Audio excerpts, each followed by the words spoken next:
Good morning. I'm going to introduce you to a second method of solving the substitution method.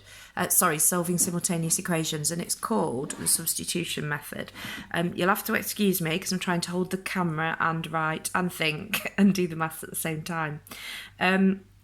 So what we've got here are two equations. The first one looks pretty similar to the ones we've been doing so far, laid out similar. This one looks a bit different, and that's why it makes the substitution method a bit more suitable to use in this equation.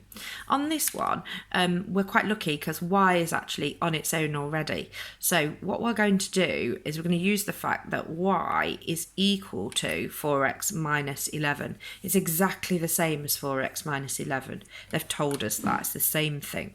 So what I'm going to do instead is substitute, hence the name, into equation 1 4x minus 11 wherever it actually just says y, because they're the same thing. So 5x plus, instead of 2 lots of y, I'm going to do 2 lots of 4x minus 11, because as I've said, it's the same thing. And the beauty of this then, remember my equals 4, is that I've got rid of the y. I haven't got an equation with y's in, just x's, so I'm able to solve it now.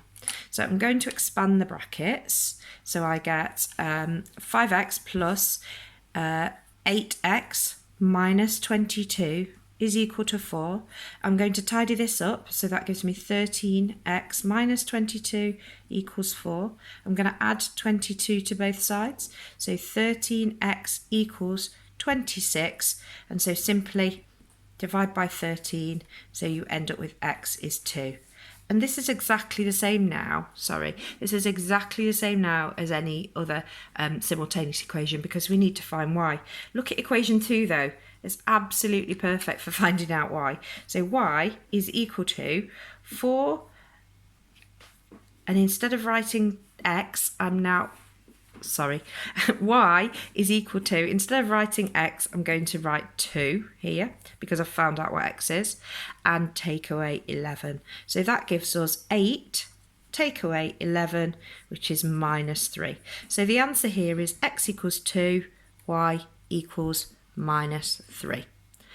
So I'm going to give you some of those kind of questions to try today. It's the substitution method. Don't forget you can use MathsWatch as well to help you if you're struggling with any of this and if my explanation isn't quite enough. Good luck.